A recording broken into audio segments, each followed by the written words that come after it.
happens to the productivity of people when they're working from home? I'm sure you've thought about this question, and it is so relevant, especially in these times.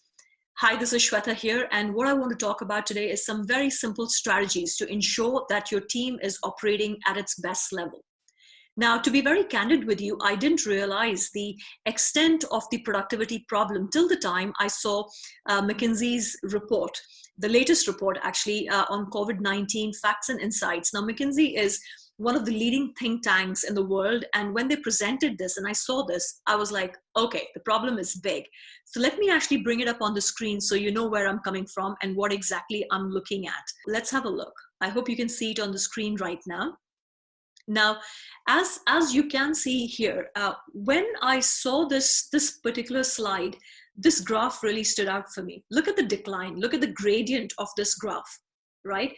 And just with the number of sites increasing from 1 to 2, it drops from 100 to 76, and to 6 sites, there's a dramatic drop. This is productivity decay with number of sites. Now, you can also see on the screen right now, McKinsey highlighted the key sources of inefficiency and reduced cohesion, which is structure, people, process, and technology. Now, for each one of these items, we could be looking in depth and really understanding what needs to be done. But I want to draw your attention to few strategies, few simple things that could be done by you very easily to ensure that the business is operating at the right level. Okay, so the first thing is actually related to the first point, which is lack of clarity. So what do we do there? Okay, so let me stop the share here. So the first thing is that you might just want to jot this down. The first thing is clarity. How do we ensure that people are absolutely clear what needs to be done? Now, for that, you as a business owner, at the start of the week, which is on Monday, you need to sit down with pen and paper and really ask yourself a simple question. What is the number one thing I want the business to achieve in this week?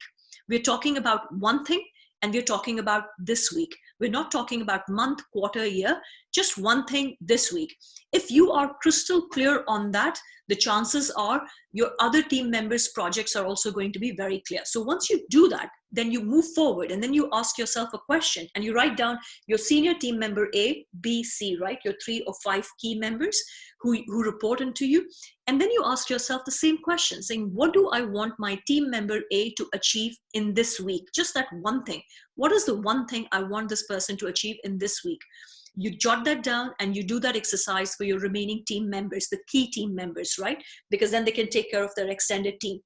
Once you have that clarity, once you are super clear as to what you want them to achieve, then don't worry about every minute or every hour what they're doing in their work office or home office, right? Don't worry about that. They're grown-ups, they'll take care of it. But you have taken care of 80-20. You've taken care of your big ticket item, which will create the biggest impact in the business. Once that's done, so first is clarity. Once that's done, the second is communication.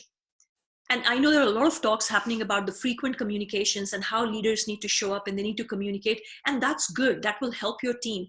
But I believe in the purpose of communication, right? What is the outcome that you're expecting from that communication? So if you have clarity, your communication becomes so much more powerful, impactful, and just focused. People know what to do after that communication, right? That's the main thing. What do you want people to do after that communication? If you are clear, you can extend that clarity to your team members. And the final thing on this is, how are you tracking? How are you measuring what's being achieved?